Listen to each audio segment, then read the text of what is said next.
Então hoje nós iniciamos mais uma semana de festa, e essa festa comemorativa aos 74 anos desta casa, 74 anos de atividade, de trabalho, de auxílio, de amparo dentro das nossas possibilidades para todos aqueles que até aqui vêm, começando por nós, trabalhadores, que somos os primeiros a recebermos os benefícios. E nós vamos então orar, pedindo a Deus que nos ampare mais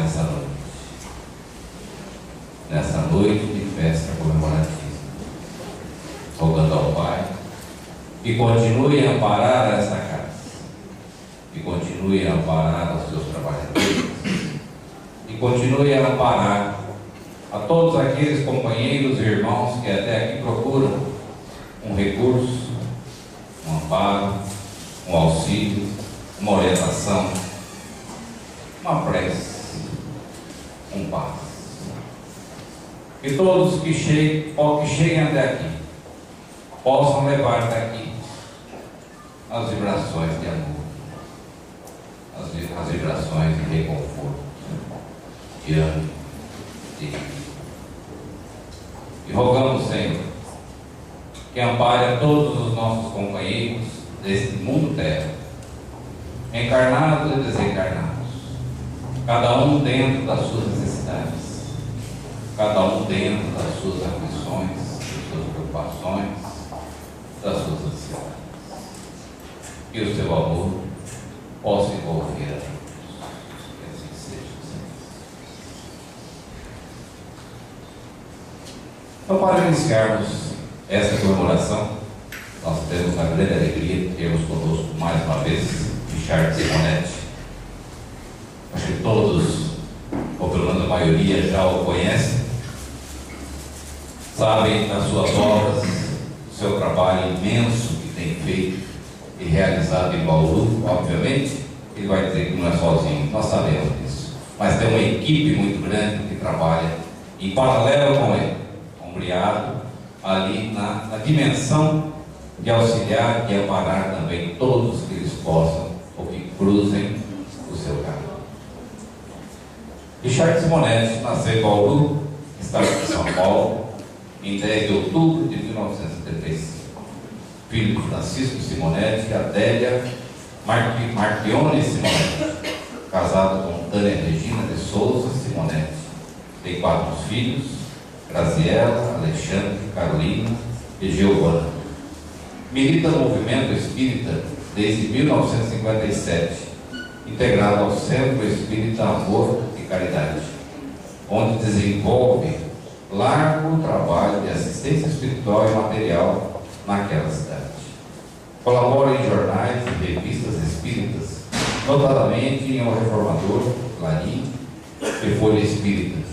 Funcionário aposentado do Banco do Brasil, tem percorrido todos os estados brasileiros em palestras de divulgação da doutrina espírita. Temos uma obra de lançamento, Richard? Então ele depois vai comentar algum lançamento que ele já tem, cada vez que ele vem, tem um lançamento todo, né? Então nós vamos aproveitar aí a oportunidade. Então vamos passar a palavra então para o Richard, agradecendo a sua presença.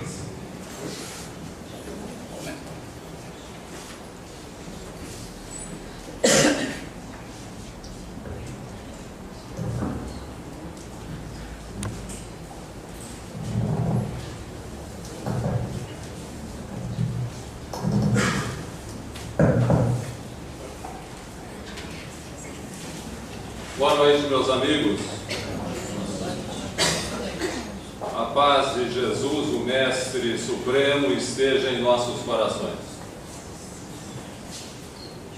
Nas entrevistas para atendimento fraterno no Centro Espírita, é comum ouvirmos comentários assim: não sei o que está acontecendo comigo, ouço barulhos estranhos, percebo a presença de seres invisíveis e fico apavorado. Ou então, disseram-me que os problemas de descontrole emocional e físico que venho enfrentando só serão superados quando eu desenvolver a minha mediunidade. E ainda fui alertado de que tenho uma missão a cumprir como médium, e enquanto não colocar a minha mediunidade a serviço de meu guia, não terei paz. Afirmativas desta natureza indicam dois enganos fundamentais. Primeiro, supor que desajustes físicos e psíquicos indicam uma mediunidade a ser desenvolvida. Segundo, imaginar que somente com o desenvolvimento mediúnico eles serão superados. A mediunidade, que poderíamos definir como a sensibilidade à influência do mundo espiritual, é inerente às criaturas humanas. Todos a possuímos. É o sexto sentido que nos coloca em contato com o mundo dos espíritos, assim como o tato, o paladar, o olfato, a audição e a visão nos colocam em contato com o mundo dos homens, embora nem todos tenham suficiente sensibilidade para funcionarem como médiuns, como intermediários. Há pessoas que, em face de problemas emocionais, existenciais, físicos, sofrem um aguçamento dessa sensibilidade, com que passam a experimentar fenômenos mediúnicos. Se não possuem defesas espirituais, até mesmo por um total desconhecimento do assunto, podem envolver-se com espíritos perturbados e perturbadores que lhes fazem recrudescer os padecimentos. O tratamento espiritual no centro espírita, a parte do tratamento médico, retemperam física e psiquicamente o paciente, com o que tenderão a desaparecer os sintomas mediúnicos de que é portador, se não se tratar de um verdadeiro médico. Não é razoável, portanto, encaminhar aos serviços mediúnicos pessoas que se apresentam no centro espírita para receber a ajuda espiritual, porquanto é provável que o seu problema seja de desajuste psíquico e não de desenvolvimento mediúnico. E como vamos ficar sabendo? Em princípio é difícil. Porquanto o indivíduo experimenta fenômenos mediúnicos por estar tenso ou nervoso, ou fica tenso e nervoso por experimentar fenômenos mediúnicos. Somente após o tratamento espiritual, que deverá se prolongar por um bom tempo, acompanhado de orientação doutrinária, de uma iniciação espírita, é que será possível imaginar-se em encaminhar o cidadão para um aprendizado no campo da mediunidade e posteriormente a uma reunião mediúnica para definir se o cidadão tem ou não uma mediunidade a ser desenvolvida.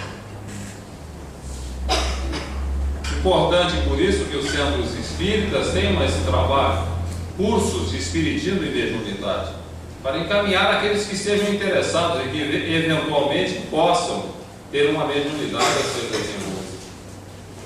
É importante destacar que uma reunião mediúnica, para ser produtiva e proveitosa, exige uma perfeita harmonização do ambiente envolvendo os participantes, o que não se pode esperar de um neófito iniciante que comparece ao centro espírita simplesmente para receber tratamento espiritual sem a mínima noção das responsabilidades inerentes ao intercâmbio mediúnico.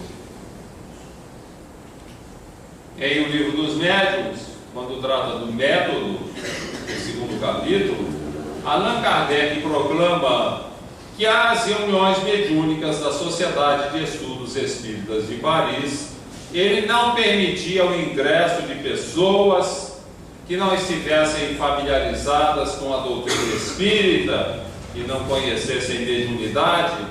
Eu assim fazia, diz ele, consciente de que se essas pessoas comparecessem sem a mínima noção do que é mediunidade, estariam perdendo o seu tempo e nos fariam perder o nosso.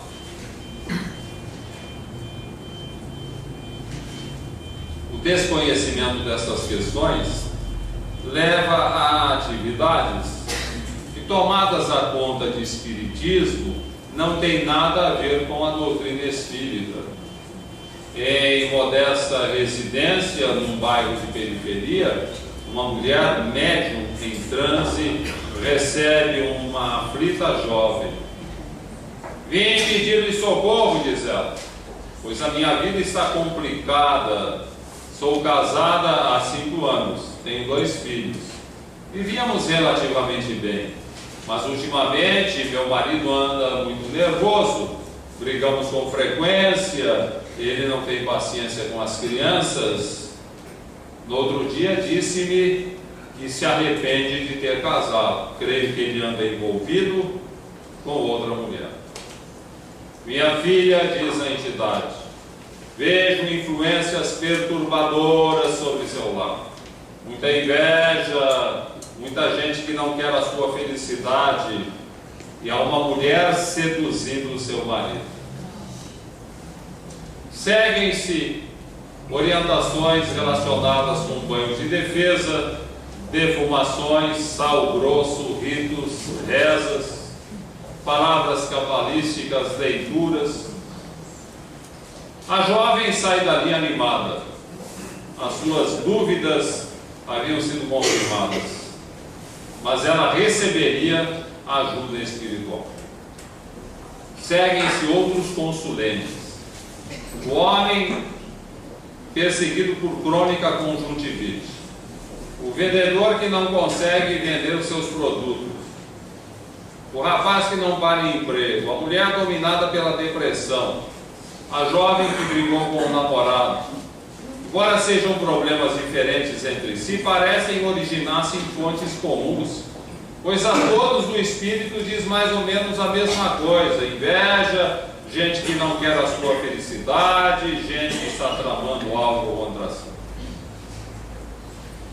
Especialistas em atividades dessa natureza multiplicam-se na periferia das cidades, não raro dentro dos centros espíritas, menos orientados, numa atividade tão antiga quanto o mundo. Já ao tempo de Moisés, os judeus estavam tão viciados em consultar os mortos, a pretexto de solução para problemas corriqueiros e imediatistas, que o grande legislador decidiu proibir, sob pena de morte, aqueles que evocassem os mortos. Quem estivesse interessado em consultar os defuntos seria devidamente defuntado para conversar com eles pessoalmente no além. É preciso destacar, meus amigos, que estas atividades não têm nada a ver com a doutrina espírita, nem são espíritas aqueles que as desenvolvem.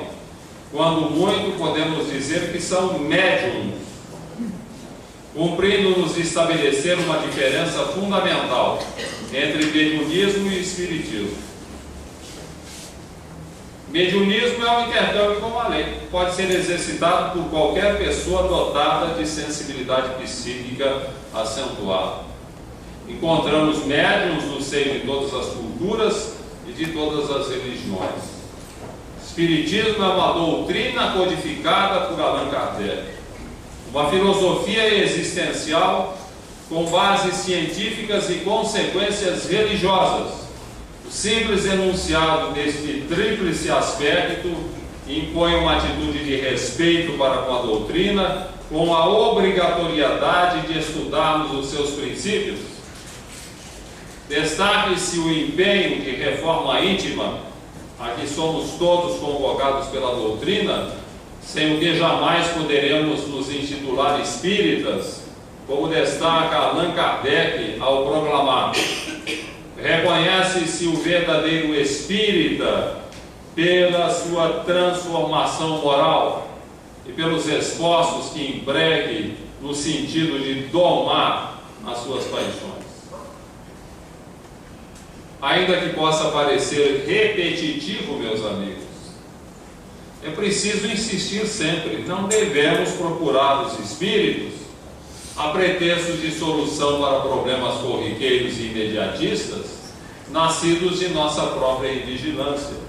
Sempre que o fizermos, principalmente nesses consultórios do além, quando os médiuns estimam receber recompensas ou cobram por seus serviços, sempre que o fizermos, não estaremos sendo atendidos por mentores espirituais autênticos. Estes têm assuntos mais importantes de que tratar. Quase sempre os espíritos que se manifestam nesses agrupamentos mediúnicos, principalmente, repetimos, quando o médium cobra por seus favores ou estima receber recompensas, são orientadores sem orientação, que a falta de ter o que dizer aos consulentes, limitam-se a dizer o que eles querem ouvir. A mulher desconfiada do marido ouvirá que ele tem outra. Quem não para em emprego ouvirá que está sendo perseguido. Quem não gosta dos vizinhos ouvirá que estão tramando contra ele. Sem a mínima noção para traçar caminhos mais acertados e cunho moral, estes mistificadores do além limitam-se a atuar como palpiteiros do além, sugerindo providências que até podem dar certo às vezes, como todo palpite, mas que não resolvem os problemas dos consulentes, tornando-os não raro até mais complicados. A propósito, vale lembrar a história daquele cidadão viciado em consultar um palpiteiro do além num consultório próximo da sua casa. Ele não dava um passo sem consultar o espírito. Esse que estava mais para palpiteiro o orientava de forma precária, mas o povo gosta. Ele achava interessante o espírito estar a orientá-lo como se fosse um grande mentor espiritual e não um palpiteiro do além. E certa feita o nosso herói desejou receber uma ajuda mais efetiva. Pai, eu preciso que o senhor me ajude, mas desta vez tem que ser para valer mesmo. O que houve, meu filho? É que eu cansei de ser pobre. E daí, meu filho? O que é que você quer que eu faça? Quero que o senhor me ajude a ganhar no jogo de bicho. Ah, meu filho, mas isso é muito complicado, muito difícil. Difícil, mas não impossível. Eu sei que o senhor pode, pai. Por favor, eu cansei de ser pobre. E tanto insistiu que o espírito, depois de silenciar por alguns momentos, como quem estivesse a consultar os alfarrábios do futuro, sentenciou: está bem, amanhã jogue no 35.121. Olha o bicho para amanhã. 35.121. Nosso herói todo animado, no dia seguinte, passou a mão nas economias da filha, penhorou a joia de estimação da esposa, vendeu o automóvel, tomou dinheiro emprestado num banco, fez uma bolada e jogou tudo no 35.121, consciente de que iria resolver para sempre os seus problemas financeiros. À tarde, acompanhou em ansiosa expectativa pelo rádio a extração da loteria federal que correspondia ao jogo de peixe. O locutor lia pausadamente os números premiados: quinto prêmio, quarto, terceiro, segundo, quando chegou no primeiro prêmio, onde repousavam as suas esperanças, ele sentia um tamanho nervosismo que o coração parecia querer sair pela boca. E o locutor leu pausadamente: 35 mil. Ah, meu Deus, vai dar. 100, vai dar. Vou ficar rico. E 20, aleluia. E 2. 2, não é 2, é 1. O locutor repetiu: 35.122. Nosso herói, extremamente irritado, esmurrava o rádio: não é 2, idiota, é 1. telefonou para a estação de rádio. Não haverá engano. Bilhete premiado 35.122. Errara por um algarismo apenas, mergulhando mais do que nunca em aperturas financeiras. Correu ao guia.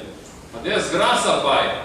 O senhor recomendou 35.121, deu 35.122, o que aconteceu? O espírito suspirou. Ah, meu filho, fico feliz. Quase acertamos. Quem sabe da próxima? Por um palpite apenas, um miserável palpite. A nossa vida não pode ser orientada por palpites. Temos que ter certezas. E a certeza definitiva nos foi oferecida por Jesus. O reino de Deus está dentro de vós. O estado íntimo de felicidade, paz e tranquilidade em qualquer situação é uma construção pessoal que cada um de nós deve realizar em sua própria intimidade, como ensina Jesus. O Espiritismo tem muito a nos oferecer neste particular, desde que estejamos dispostos a estudar os seus princípios, a colocar em prática as suas lições sem recorrermos a palpiteiros. Infelizmente, há muita ignorância em relação ao assunto. Muitas pessoas que cultivam temores variados relacionados com a influência de espíritos, simplesmente porque desconhecem o assunto. Simplesmente porque estão totalmente distanciados daquilo que o Espiritismo nos diz como sendo a realidade espiritual e como funcionam os processos de influência espiritual. Na confluência de duas ruas, num bairro de periferia, moram 4 famílias, uma em cada esquina. Certa manhã, o morador de uma daquelas casas abre o portão para sair de um automóvel e depara-se com 2 estranhos objetos no meio da rua: uma garrafa de pinga e uma vela. Olha para os 2 objetos e sorri. Ah, esse povo brasileiro não tem mais do que inventar em suas práticas religiosas. Toma o automóvel e vai tranquilamente trabalhar. Aquilo para ele não significou absolutamente nada. Sai o segundo morador, olha para os 2 objetos e apavora-se. Meu Deus, um despacho! Alguém querendo a minha desgraça? Toma o automóvel e afasta-se rapidamente, sem afastar de seu coração a angústia e o medo. Passa um dia atormentado, sentindo-se perseguido por 1000 influências espirituais inferiores. À tarde, ao retornar ao lar, está literalmente enfermo, adoeceu de pavor. Sai o terceiro morador.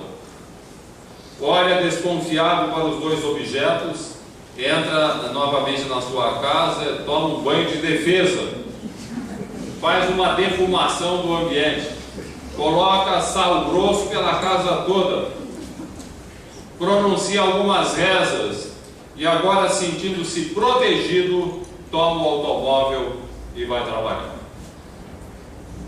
Sai o 4º morador, olha para os 2 objetos, tão apavorado quanto o segundo, entra e avisa a esposa: vamos viajar. Mas como, meu bem? Hoje é quinta, viajaríamos no sábado? Não, resolvi antecipar, vamos hoje. E dali a pouco sai em viagem. Uma viagem cheia de problemas e contratempos, porque o dono da casa está decididamente apavorado com o que lhe foi dado ver. Naquele mesmo dia, do outro lado da cidade, num consultório do além, um homem agradece ao seu guia a dádiva recebida, pedira um emprego e o conseguira depois de seguir fielmente a orientação do guia no sentido de colocar uma garrafa de pinga e uma vela numa encruzilhada urbana, na confluência de 2 ruas. Como vemos, meus amigos, Aqueles dois objetos não tinham absolutamente nada a ver com os moradores daquelas casas. No entanto, cada qual reagiu conforme a sua maneira de ser, o seu conhecimento. O primeiro considerou que aquilo não era nada e para ele não significou nada. O segundo apavorou-se e ficou doente. O terceiro tratou de proteger-se com práticas ritualísticas. O quarto assumiu uma postura de fuga. Alguém vai perguntar: e se aqueles dois objetos representassem uma evocação das sombras para fazer mal a um ou vários moradores daquelas casas? Isso é possível? E o que aconteceria? Responderíamos com outra pergunta: é possível contratar um pistoleiro para dar tiros em alguém? A resposta, evidentemente, é afirmativa. Principalmente em regiões agrestes, há pessoas que têm o mau hábito de contratar pistoleiros para resolver as suas pendências. Ora, se é possível contratar um pistoleiro na terra para resolver as nossas pendências com alguém, certamente poderemos encontrá-los também no mundo espiritual. E nem é preciso procurar um médico, um intermediário, basta que odiemos profundamente alguém, que lhe tenhamos extremado rancor, que lhe desejemos todo o mal, que o amaldiçoemos, e automaticamente estaremos atraindo espíritos dispostos a nos auxiliar nesse mistério. Autênticos pistoleiros do além, que tratarão de abater na perturbação os nossos desafetos. O problema é que depois nós não poderemos dispensá-los, como quem dispensa um pistoleiro da terra, pagando-lhe determinada importância em dinheiro, porque o preço que esses espíritos cobram é muito alto. É o domínio sobre as nossas vidas, explorando-nos as mazelas. É como se vendêssemos a nossa alma ao diabo. Naturalmente, eu estou usando apenas uma figuração, quando bem sabemos que diabo, como força que se contrapõe ao poder de Deus, não existe. Diabo somos nós quando praticamos o mal, habilitando-nos a sofrimentos mil, porque é assim que Deus transforma o diabo em anjo. Todos seremos anjos um dia, até o diabo, submetido às leis imutáveis do Criador, que vão lidar de conformidade com aquilo que ele estiver fazendo. Ainda que existam os pistoleiros do além, tácita ou ostensivamente contratados por alguém que deseja o nosso mal, é preciso lembrar aqui um ditado popular muito interessante, que diz o seguinte: praga de urubu não mata cavalo gordo. Praga de urubu não mata cavalo gordo. As influências das sombras nos atingirão apenas na medida em que não tenhamos defesas contra elas. E aqui cabe lembrar uma questão das mais importantes em O Livro dos Espíritos. Se vocês me perguntarem quais as 20 questões mais importantes, eu direi uma delas é essa. 551, Livro dos Espíritos. Pergunta Kardec: pode um homem mau, com o concurso de um mau espírito, fazer mal a alguém? Pergunta interessante. Pode um homem mau, com o concurso de um mau espírito, fazer mal a alguém? Resposta: não. Deus não o permitiria. Alguém vai dizer: mas como não permitiria? Nós estamos vendo a todo momento processos obsessivos, espíritos perseguindo, prejudicando pessoas. Mas a resposta está absolutamente correta. Os espíritos inferiores não criam o mal em nós, eles não têm esse poder. Eles podem apenas explorar o mal que está em nós. Nenhum espírito obsessor induzirá ao adultério quem aprendeu a respeitar o semelhante. é preciso que ele tenha tendência ao adultério para que ele possa ser induzido pelo Espírito. Nem o espírito obsessor nos incompatibilizará com alguém se em todos os momentos cultivarmos os valores do Evangelho. Nem o espírito obsessor induzirá à depressão um coração sintonizado com a alegria de viver. Há pessoas que procuram o chamado corpo fechado, submetendo-se a práticas ritualísticas variadas. Até pode funcionar se a pessoa acredita nisso, mas será sempre uma defesa precária, muito precária, como um mero escoramento para uma casa mal construída, mal conservada. Se queremos a defesa contra influências espirituais inferiores, contra os malfeitores do além, é preciso que eliminemos o mal que há em nós.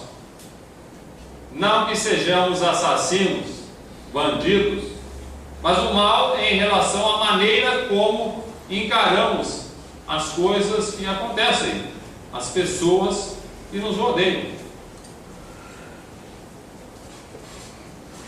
Vale lembrar, a propósito do assunto, a história daquele velhinho sentadinho à entrada de uma cidade, à sombra de uma árvore. Em dado momento, para um automóvel ao seu lado.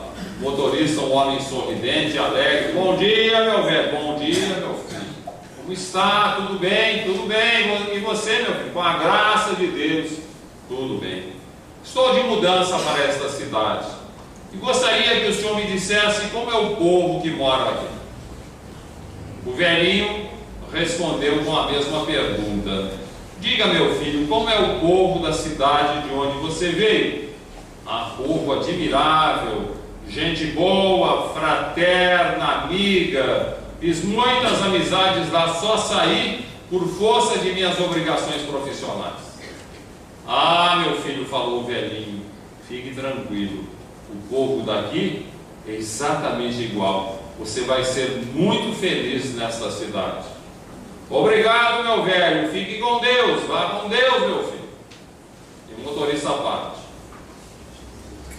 Passam-se alguns minutos. Para o outro automóvel. O motorista mal encarado. Não se dá o trabalho de cumprimentar o velhinho. Por favor, cidadão. Pois não, meu filho. Estou de mudança para essa cidade. Diga-me como é o povo que vive aqui. E o velhinho repetiu a pergunta. Diga-me, meu filho, como é o povo da cidade de onde você veio? E por que é que o senhor quer saber? Não, curiosidade apenas. Pois sabe que é um povo miserável, gente péssima, mau caráter, intolerante, briguenta. Tem graças a Deus de sair de lá. Ah, meu filho, lamento muito, mas o povo daqui é exatamente igual. Você vai ter problemas nessa cidade.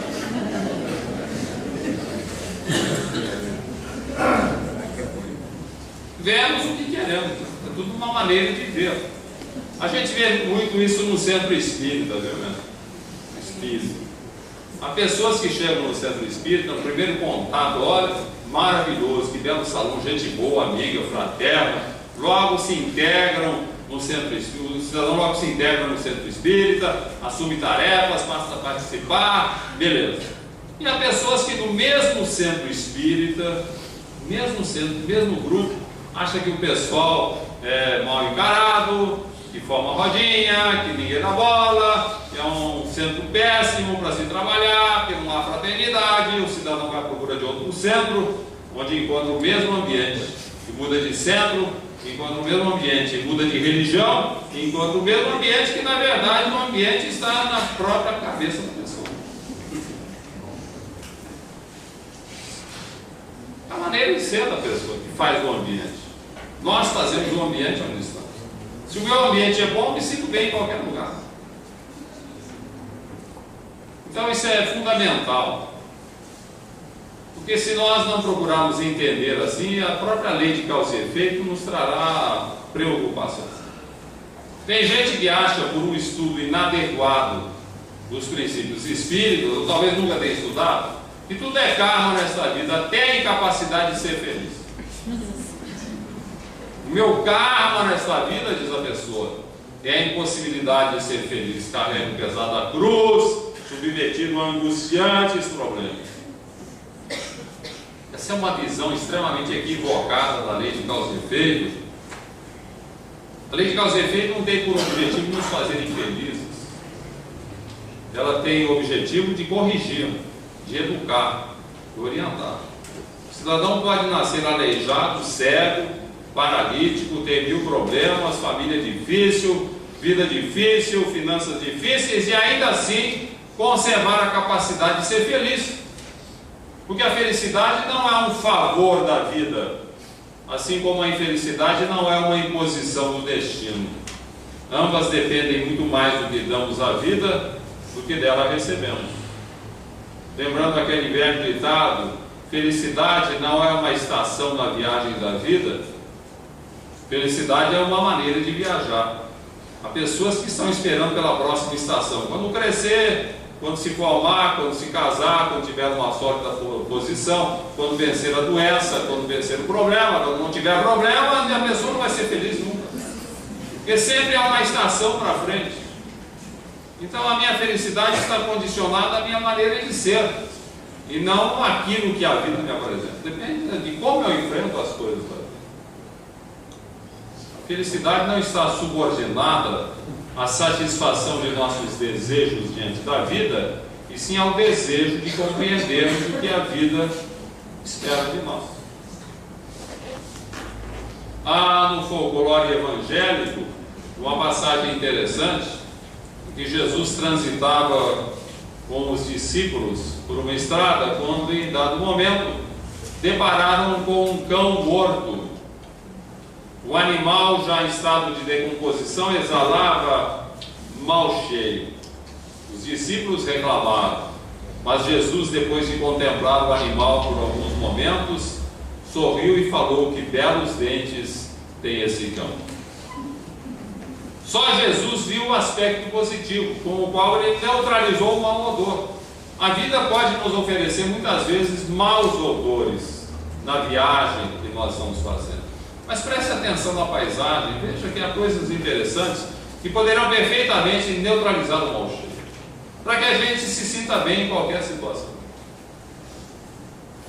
Tudo depende da maneira como nós enfrentamos os desafios da vida. Tudo depende da maneira como nós enxergamos as coisas. Isso tem uma importância decisiva, por exemplo, em questões profissionais. Há aquela velha história do fabricante de calçados, que enviou 2 pesquisadores para uma região agreste, a fim de verificar as possibilidades do mercado. O primeiro pesquisador, um pessimista de carteirinha, fez rapidamente a pesquisa e mandou um e-mail para a fábrica: o mercado aqui é péssimo, todos andam descalços. O segundo pesquisador, um homem disposto a enfrentar os desafios, um homem otimista, fez a mesma pesquisa e mandou um e-mail: o mercado daqui é promissor, todos precisam de sapatos. É tudo uma maneira de ver a situação mais difícil, o problema mais sério. Tudo pode ser resolvido se nós colocarmos óculos claros, para enxergar bem as coisas, para observar os aspectos positivos, porque em tudo na vida há um aspecto positivo e um negativo. Por que eu vou ficar no negativo? Eu tenho que ver no positivo. O proveito que aquela situação está me trazendo ou vai me trazer, o proveito que determinada experiência poderá me trazer se eu souber assimilar a sua lição. Conheço companheiros espíritas que obtiveram grandes sucessos nesse particular. Um deles sofreu um grave acidente automobilístico e ele comenta sorridente: foi terrível, o carro foi totalmente destruído, perda total, mas com a graça de Deus, eu e minha esposa saímos praticamente ilesos, apenas com alguns arranhões. Espiritualmente falando, eu ganhei muito, porque eu era afoito, dirigia de forma imprudente, não respeitava os sinais de trânsito. Agora não, agora eu sou cuidadoso, por fazer tudo direitinho, de acordo com as normas. Outras voltas com uma família difícil, diz bem-humorado: A minha família me santifica. Todo dia eu tenho que exercitar as virtudes evangélicas. Exercitar o perdão, tolerância, compreensão, respeito, renúncia. Os meus familiares estão me santificando. O que seria de mim sem eles? Outro sofreu uma grave enfermidade de pele que deixou pústulas pelo corpo todo, emprestando-lhe um aspecto tenebroso. Mas ele tranquilizava as visitas, dizendo-lhes: não se assustem, não se apavorem, não se condoam. Estou apenas me submetendo a um eficiente tratamento de beleza para minha alma. O corpo está uma draga, mas o espírito está ficando com a brancura de olmo. É tudo uma questão de visão, de como você enxerga as coisas. Às vezes um probleminha pode virar um problemão, ou um problemão pode virar um probleminha, depende de como você está encarando. Tudo depende de nós. E nosso empenho em observar os aspectos positivos da existência humana. Isso acontece principalmente em questões de saúde. Há pessoas que, ao receberem um diagnóstico de câncer, isso equivale para elas a um atestado de óbito. Não fala nem o nome de câncer, né? Aquela doença ruim. Estou morto. Morre mesmo. Você acha que vai morrer, você morre. Então, aqueles que se saem bem diante do câncer são os que apelam para a medicina, apelam para Deus e apelam para a sua força interior. Não, vai dar certo, eu vou conseguir com a graça de Deus, eu tenho muita coisa para fazer na terra, eu venço a doença, não venço? Deus vai me ajudar, o remédio vai ajudar. Beleza. O câncer hoje é curável na maior parte dos casos. A cura aí é em 80% dos casos. Então depende da pessoa direcionar bem a sua maneira de ser. Se eu acreditar que vou sarar, eu saro. Agora, se eu acho que câncer é morte, eu vou morrer. Eu, durante algum tempo, estive visitando um hospital de oncologia, levava um familiar que ia se submeter à radiografia. E lá na sala de espera, eu ficava olhando e observando um quadrinho que tinha na parede. O quadrinho me seduziu. Achei ali havia um poema muito interessante. Eu gostei tanto, copiei, está hoje no livro Uma Razão para Viver. O poema é uma obra-prima de bom ânimo, de coragem, de buscar uma visão clara e objetiva e buscar a melhor visão, como diz o poema. Diz assim: o mundo tem a sua cor. É você quem mede o mundo e o vê como é você. Se você põe óculos de bondade, de amor, tudo é belo, positivo. Porque positivo e belo está você. Se você é vingativo, orgulhoso, egoísta, vê o mundo desse jeito. Porque desse jeito é você. Do modo que você fala, do modo que você vê, do modo que você sente, desse modo é você. Você é a medida de seu mundo. Mas que felicidade, que alegria, se Cristo fosse a medida de você.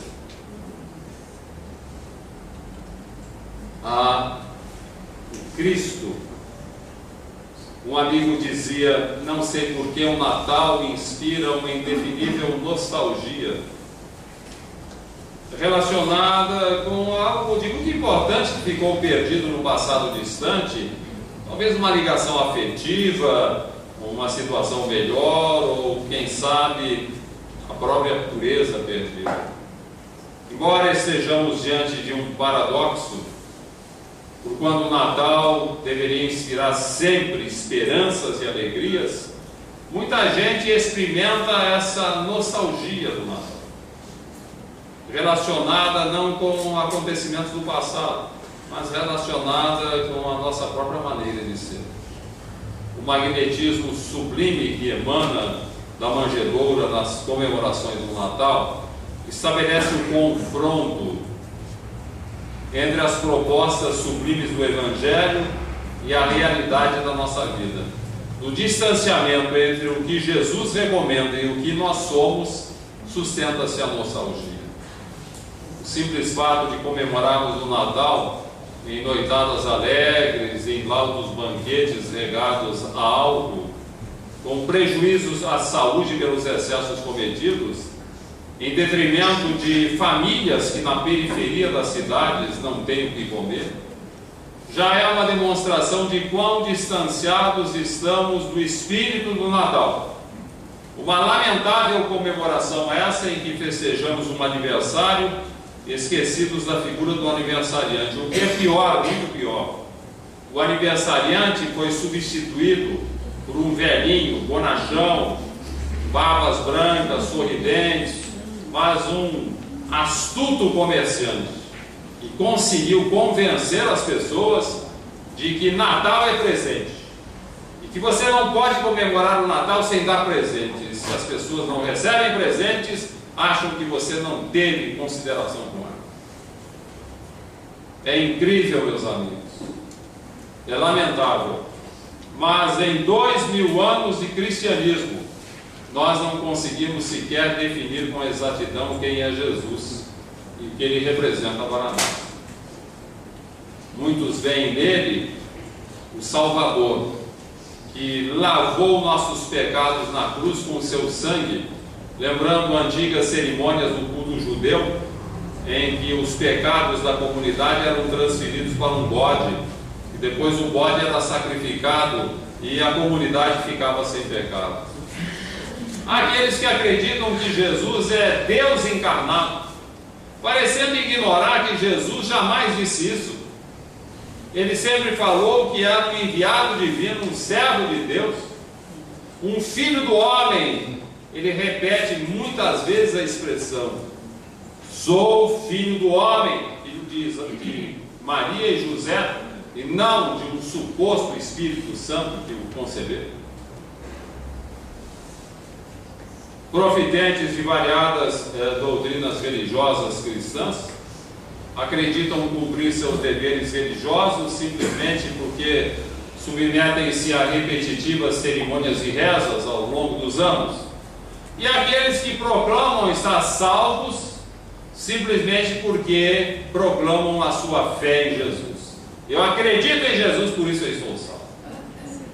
É preciso superar semelhantes equívocos e assumir as nossas responsabilidades diante de Cristo, lembrando, meus amigos, que Jesus fundamentalmente foi um professor que veio à Terra para nos ensinar como caminhar para Deus. Essa foi a grande missão de Jesus: mostrar o caminho, como é que mais rapidamente nós chegaremos a Deus.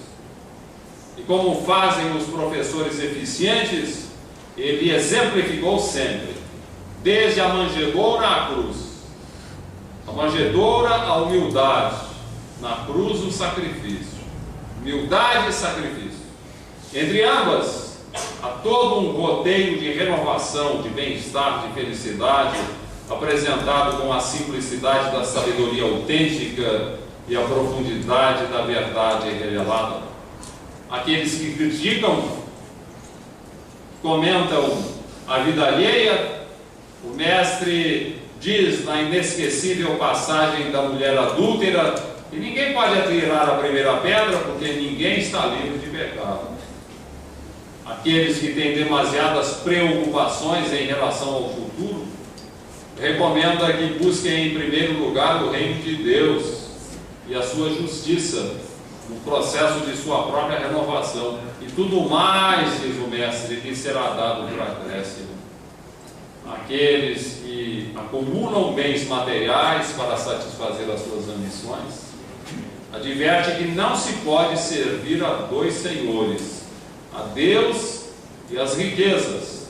E conta a história daquele homem que amealhou uma enorme fortuna, mas não pôde desfrutá-la, porque logo morreu, não levando para o mundo espiritual, senão um perturbador envolvimento com os interesses humanos. Aqueles que pretendem resolver as suas pendências apelando para a violência, adverte que quem com ferro fere, com ferro será ferido. Quem apela para a violência acabará vitimado por ela. Em todas as situações, para todos os momentos, temos em Jesus a orientação mais precisa, o roteiro melhor, a observação mais capaz de satisfazer as nossas necessidades. Gastamos rios de dinheiro à procura do melhor para nós, melhor para a nossa família, para a nossa vida, para a nossa saúde, para o nosso futuro, e esquecemos do essencial que não custa absolutamente nada: as lições de Jesus.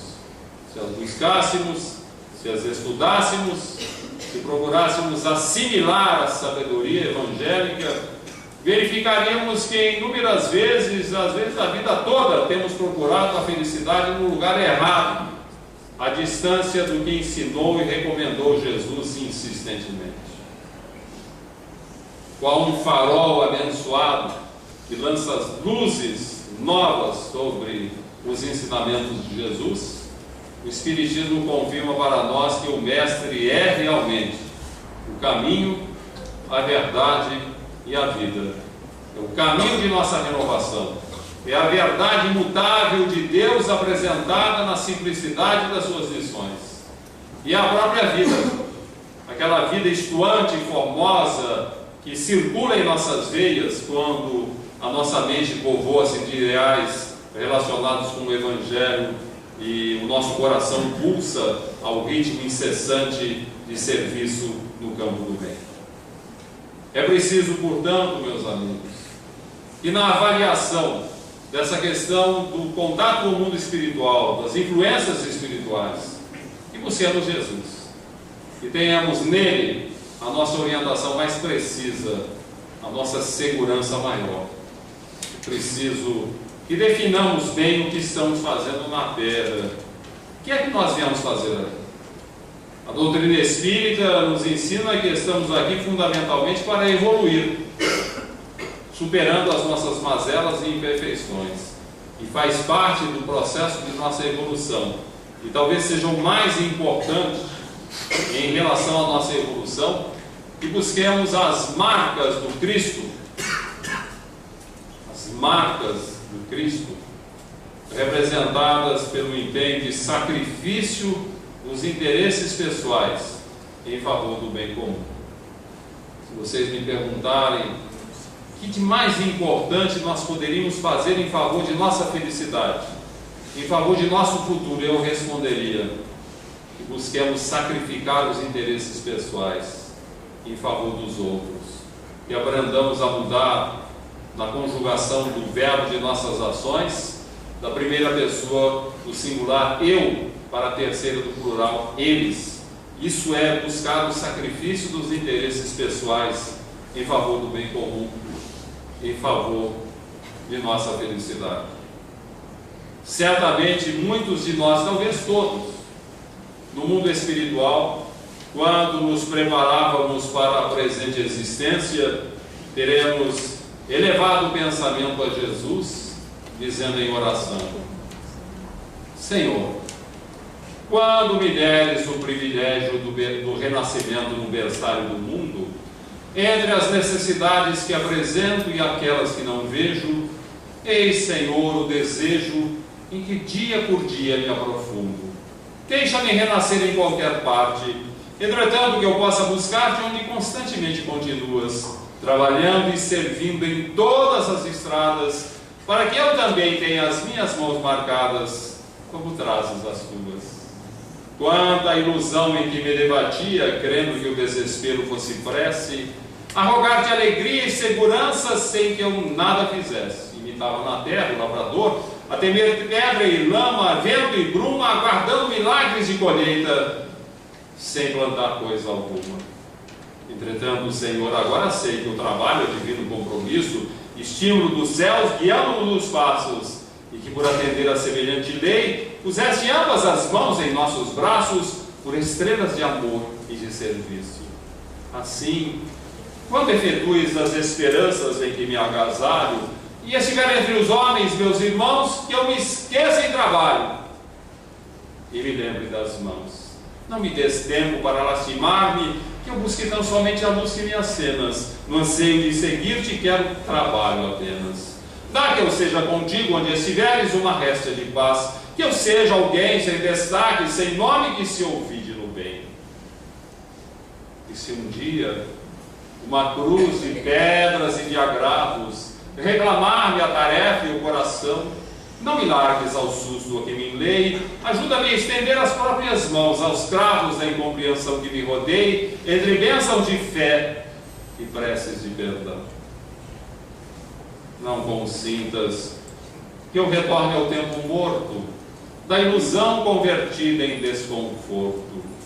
Dá-me os calos da paz nas tarefas do bem, a servir e servir, sem perguntar a quem. Ouve, celeste amigo, aspiro a estar contigo longe de minhas horas desregradas, onde sempre estiveste e sempre continuas, plantando amor em todas as estradas, para que eu também tenha as minhas mãos marcadas, como trazes as tuas. Jesus os abençoe.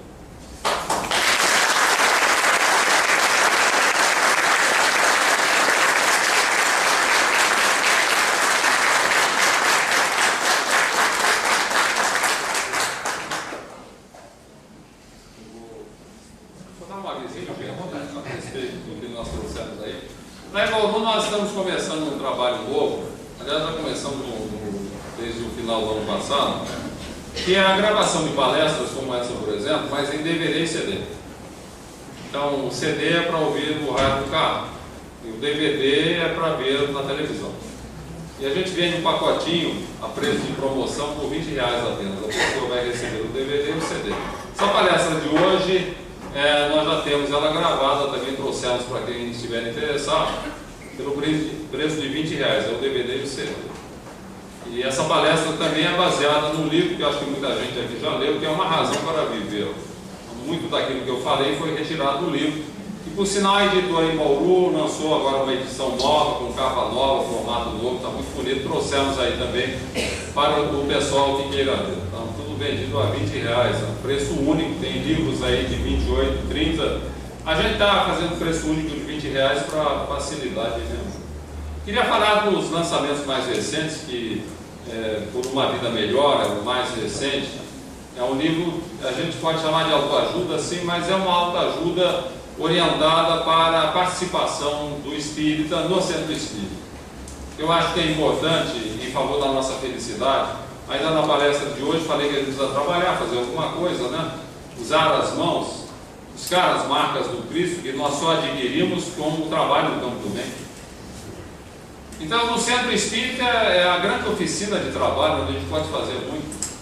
E aí nós temos toda uma orientação sobre como a gente pode viver melhor, e uma orientação para os centros espíritas também, como acolher essa multidão que está chegando, né? Nós podemos notar que nós estamos vivendo aqui uma época muito boa para o espiritismo, um centenário, as comemorações do centenário de Chico Xavier.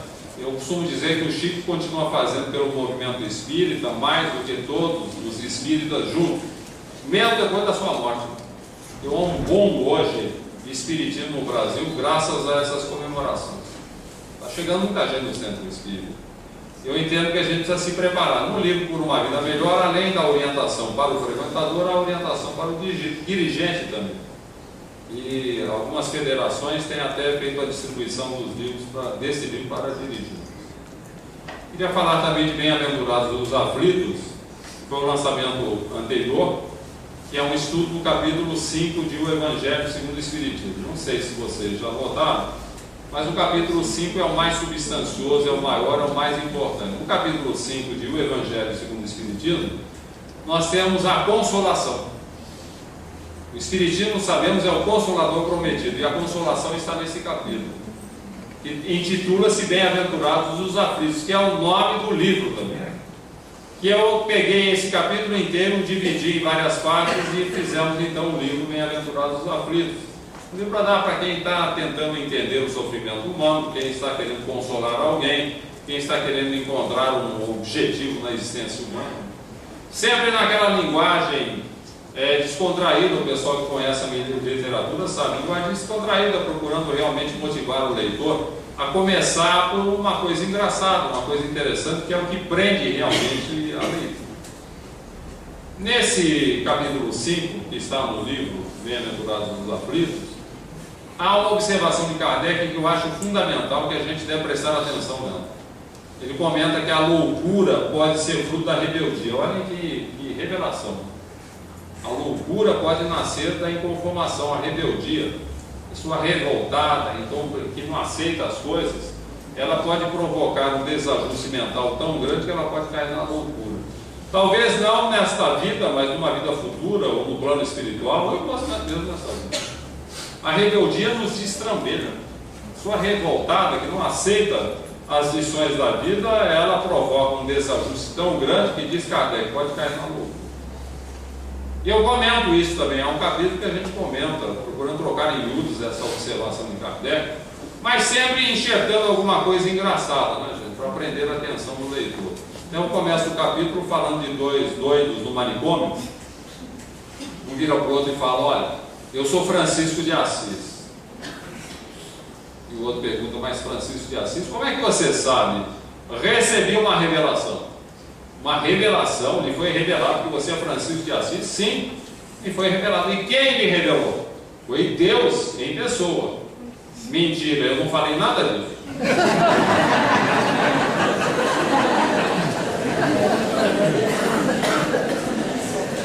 Depois a gente manda a brasa, né? As considerações. Pegou a atenção do leitor, né? A minha literatura eu tenho procurado fazer isso. Mais um livro, O Clamor das Almas. Esse livro é muito importante porque ele enfoca um tema muito atual, que é a questão da homossexualidade. Eu não estou falando em homossexualismo, que é um termo superado. Se fala em homossexualismo, dá a ideia de que se trata de uma doença. Não, é homossexualidade. Não é uma doença. E também não é uma simples escolha, como os próprios homossexuais falam. Não, é uma questão de opção, não é também. Não é opção sexual. A gente demonstra no livro ali que o cidadão já traz, muitas vezes por um problema kármico, uma inversão psicologia-morfologia. O homossexual, que é homossexual mesmo, ele é um espírito enfrentando um problema difícil, porque se ele é homem, ele se sente mulher. Não bate a psicologia com a morfologia. E se ele é mulher, ele se sente homem. Isso é um problema kármico que a gente procura explicar aqui. Sobretudo, tentamos explicar que os nossos irmãos, numa situação dessa natureza, não podem ser discriminados. Às vezes me perguntam, mas o homossexual pode aplicar passe? O homossexual pode frequentar a sessão mediúnica, ele pode ser da diretoria do centro? E eu sempre respondo com outra pergunta, mas o homossexual é um ET? Um extraterrestre? Não, ele é um irmão nosso, enfrentando um problema kármico. E além dele enfrentar um problema kármico, nós vamos complicar a vida dele. Tudo que nós podemos exigir dele é que ele tenha um comportamento adequado, assim como a gente tem que exigir do heterossexual. Que não seja promíscuo, que ele leve a vida certa. Ah, mas ele tem um companheiro, ou ela tem uma companheira, e daí? A necessidade afetiva não é simplesmente de sexo. A necessidade afetiva do homossexual é alguém do mesmo sexo. É a necessidade afetiva, porque ele é uma alma num corpo invertido. Não uma alma masculina num corpo feminino, ou vice-versa. Então, leva a vida certa é um companheiro, uma companheira. É o que nós podemos exigir, é o que a gente procura apresentar no livro. E comenta também nesse livro, ele tem várias histórias, tem uma história que eu acho que todo professor deveria ler. De uma professora às voltas com um aluno rebelde, difícil, na escola. Isso aconteceu nos Estados Unidos. Eu acho essa história profundamente edificante. Como eu falei, todo professor deveria ler. Está no livro O Clamor das Almas. Foi lançado também no ano passado Dúvidas e Impertinências, que é um livro de perguntas e respostas. Lá em Bauru nós fazemos, não sei se fazem aqui, em Bauru nós fazemos o Pinga Fogo mensalmente, em que o povo vai perguntando por escrito e a gente vai respondendo. É ótimo, eu acho ótimo, porque a gente tira muitas dúvidas que as pessoas têm. E eu fui coletando essas perguntas ao longo de vários anos, para vocês terem uma ideia, eu tenho no meu computador perto de 4.000 perguntas. E eu selecionei perto de 350 e fiz um livro, enfocando vários aspectos. Ali a gente fala de família, fala de juventude, fala de centro espírita, com perguntas e respostas, procurando sempre esclarecer as pessoas sobre questões fundamentais. Sobre a juventude tem um capítulo que fala de piercing. O piercing, como é que a gente procura explicar o que é? Esses adereços todos que a juventude hoje usa hoje. A tatuagem, por exemplo, eu sempre pergunto, mas como é? A tatuagem tatua o espírito? Meu perispírito vai ficar tatuado? Né? Se eu fizer uma tatuagem no corpo, eu não vou responder aqui não, senão vocês não vão ler o livro. Né? Então, a gente procura observar todas essas questões de atualidade, né, envolvendo religião, centro espírita, família, né, rebeldia dos filhos, perturbação. Tem mil coisas. Eu gosto muito desse tipo de literatura, porque você atende às necessidades da pessoa e é uma coisa descontraída. Vocês vão perguntar dúvidas e impertinências por quê? Porque sempre há dúvidas, sempre há impertinências nessas perguntas. Né? Sempre tem alguém lá fazendo uma pergunta impertinente. Por exemplo, quando eu morrer eu vou ter que ficar com a minha sogra no mundo espiritual? Essa é uma pergunta impertinente, né? Bom, esses livros que eu apresentei, a Dúvidas e Impertinências, tem outros lá também, estamos à disposição de todos, quem quiser fazer alguma pergunta pessoalmente, teremos prazer em atender. E vale destacar que esses livros todos, DVDs, é tudo da editora lá em Bauru, o SEAP, que realiza o trabalho assistencial. Então, quando a gente compra livro de uma editora espírita, a gente está colaborando também na manutenção do trabalho assistencial dessa mesma casa. Gente, obrigado pela atenção. E Jesus.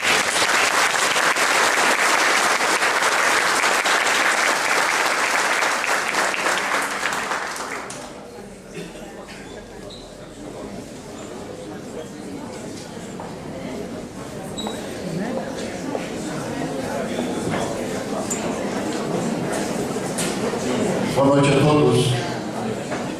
Mais uma vez, como a gente faz toda semana, dá os avisos aqui, pertinente às áreas de ilustração, de estudo do nosso centro, da parte também do trabalho social. E hoje, com muita alegria, recebendo o Richard Simonetti, trazendo esse banho para o nosso espírito, ilustrando, trazendo seus ensinamentos. Nós gostaríamos primeiramente de agradecer a sua presença e essa maravilhosa palestra. Nesse próximo fim de semana nós temos aqui a preparação da sopa. No sábado, a partir das 13h30. Como disse muito bem ele, usar as nossas mãos para fazermos o bem, para trabalharmos. Nós preparamos a sopa no sábado e terminamos a nossa sopa no domingo, entregando a sopa. Aqueles que puderem participar, colaborar com esse trabalho, compareçam, e com toda certeza, como diz o Sr. José Vicente, o salário é muito bom, mas recebe lá do outro lado, né? Então nós estamos convidando a todos para participarem da nossa sopa, todos os fins de semana, o café da manhã, no domingo, e a entrega da sopa. Nós também alertamos a todos que queiram participar de estudo sistematizado do Espiritismo. Esta casa abre suas portas todos os dias, de segunda a segunda, para que tenham a oportunidade de conhecer melhor o Espiritismo, de viver melhor e de encontrar mais facilmente a felicidade. Pois o Espiritismo, nós já dissemos várias vezes aqui, nos ensina a viver bem. E viver bem é alcançar essa felicidade relativa hoje ainda. Nós também temos um trabalho que nos foi pedido para dizer aqui, que é o trabalho das sacolinhas do Natal, das roupas, dos calçados, dos presentinhos das crianças. Aqueles que quiserem adotar uma criança, começa hoje, né, Márcio? O nosso trabalho. Então, conversem com a Márcia ali na recepção e adote uma criança, faça uma criança feliz, sorrir e receba de volta tudo aquilo que você deu. Pois essa vida, ela é regida pela lei de ação e reação. eu só recebo aquilo que dou. Não é verdade? Então, gente, nós estamos aqui mais uma vez para encerrar o trabalho da noite, fazendo uma prece e mais uma vez pedindo muito a Deus que dê saúde e sabedoria ao palestrante da noite para que ele continue esse trabalho que ele já vem fazendo há algum tempo. Nessa prece nós elevamos os nossos pensamentos a Deus. Pedimos sempre forças e oportunidades para vencermos com dignidade as experiências de cada dia. Que a nossa prece possa envolver todos aqueles que aqui estão, em corpo e em espírito. Que a nossa prece possa nos fortalecer. E que essa prece possa sair do fundo, do nosso íntimo, lá do nosso espírito, e possa ser aproveitada pelos espíritos aqui que pegarão toda essa energia e levarão a todos esses nossos irmãos que têm maiores necessidades do que nós. Muito especialmente aqueles que caíram e não conseguem levantar. Aqueles que já não têm mais forças. Aqueles que desanimaram. Aqueles que perderam a esperança. Pai nosso que estás nos céus, santificado seja o vosso nome, Senhor. Venha a nós o vosso reino, seja feita a vossa vontade, assim na terra como no céu. O pão nosso de cada dia nos dai hoje, perdoai as nossas ofensas, à medida que vamos perdoando aqueles que nos ofenderam. Não nos deixes, Senhor, cairmos em tentação, mas livra-nos, liberta-nos de todos os males, do corpo e do espírito, porque o vosso é o reino, o poder e a glória por todos sempre. Assim seja.